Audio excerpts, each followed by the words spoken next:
Coach Tammy here with Polka Dot Wreath Co. and Decor Exchange. So today we're going to be making a multiple for my Etsy shop. I like to do multiples because if they sell well for me, then I have that recipe down and it just takes a few minutes and I can actually spend an hour making 10 or 12 bases and then just put the rest together. So it really helps me to have multiples in my shop. So we're going to be using a 15-inch work wreath frame. Let's get going and see what we have here. So I'm going to cut this at 20 inches. Okay, so I'm really hoping that this, I don't feel like it's going to give me all 18 at all. Like not even close. So I may have to mix this with a natural burlap, and I'm okay with that. It's going to have to work. Okay. So I'm just going to do the ruffle method.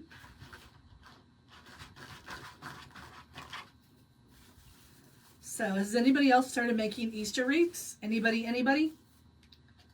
Multiples work really well for me in the spring and summer. I would like to get it to where they work well for me year round because I like doing them. I would like to have like 3 different multiples each season that I really focus on. And I can just repeat that recipe over and over. That works well for me during patriotic season and Valentine's Day. I've done multiples for a few years. They work. So I'm just doing mesh to the metal all the way around, the inside and outer ring. I love the contrast of this white with the burlap and the regular burlap jute.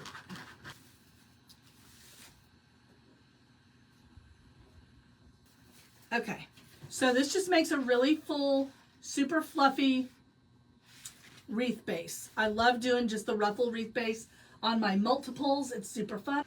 Okay, so I'm going to be making 13-inch ribbon tails. So I need, let me think, I need 18 of these. Nope, that's a lie. I need 9. I only need 9.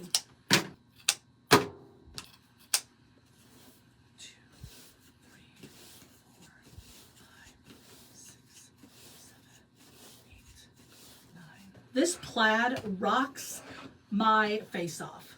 I love it.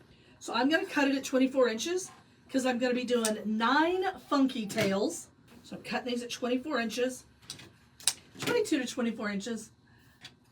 These scissors from Deco are the best scissors on the planet.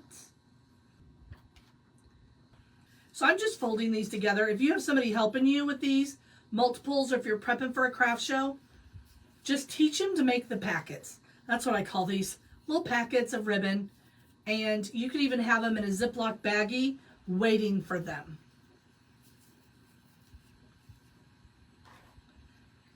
So it always just helps me to have these little packets ready so I can just sit, and it also makes the wreath more precise when you're putting it together.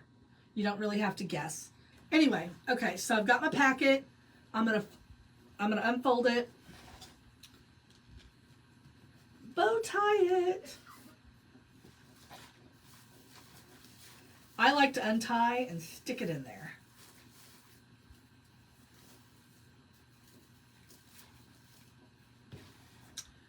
I'm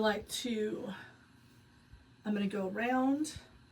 I'm gonna go ahead and do every other one while I'm here. So,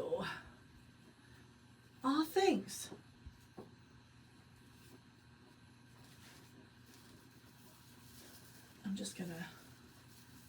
I'm gonna take a picture of this wreath 2 different ways, one with a sign and one without, because some people do not like the signs with the ribbon wreaths.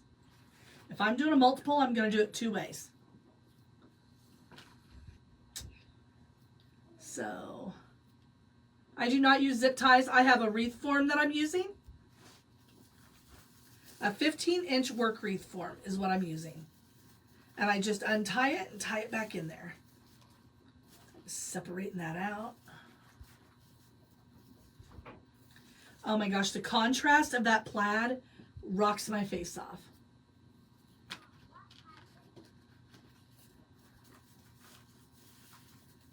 Do you post 2 Etsy listings? I do 2. I make 2 different Etsy listings, one with a sign and one without. That orange plaid was a must-have. I'm actually probably going to go back and get more of that. So that's where we've got so far. That's what we've got so far.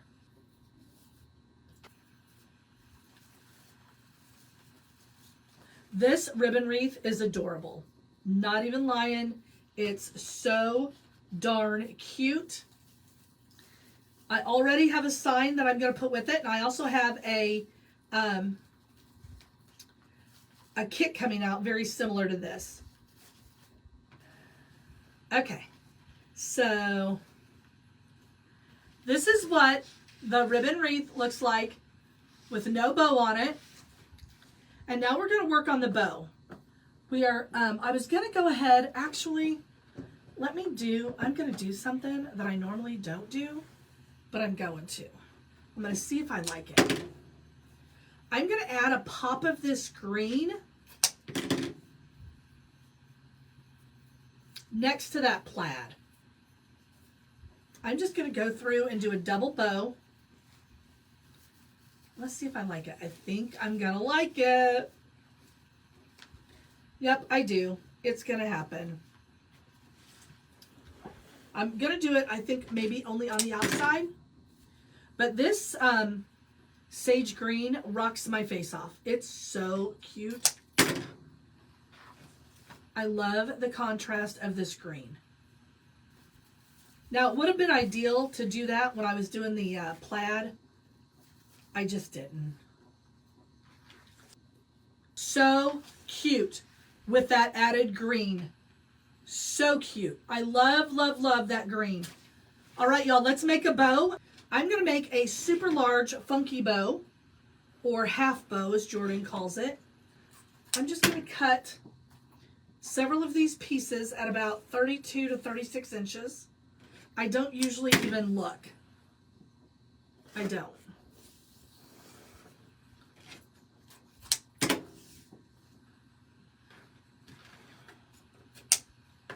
Okay. You need that green. It's a fire.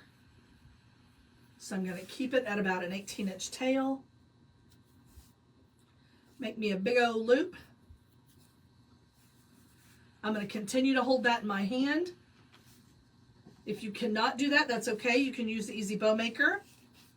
Or you can tie it with a chenille stem and just keep adding to it.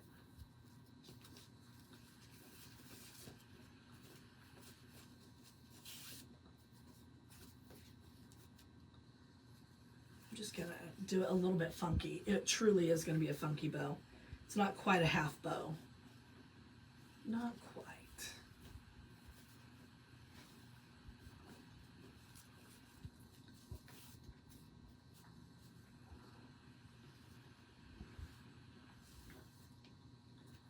Oh my gosh, I'm obsessed with this one.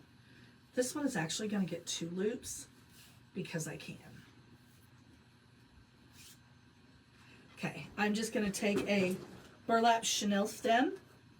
I'm just going to tie it off.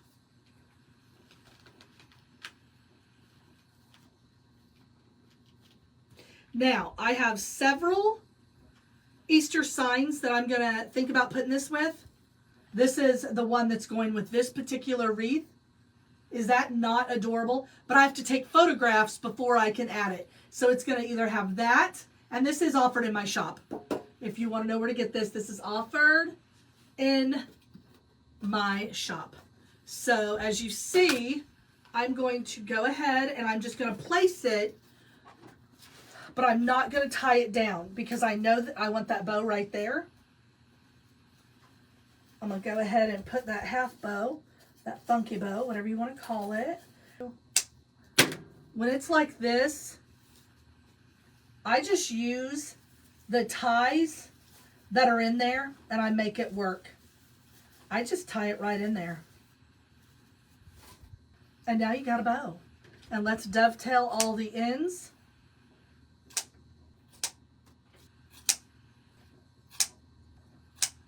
Okay, so this is the picture that is going to be up on my Etsy as a ribbon wreath. And then I'm going to go and take another picture with the sign. So when you have a multiple in your shop, if you can do it 2 ways, do it 2 ways.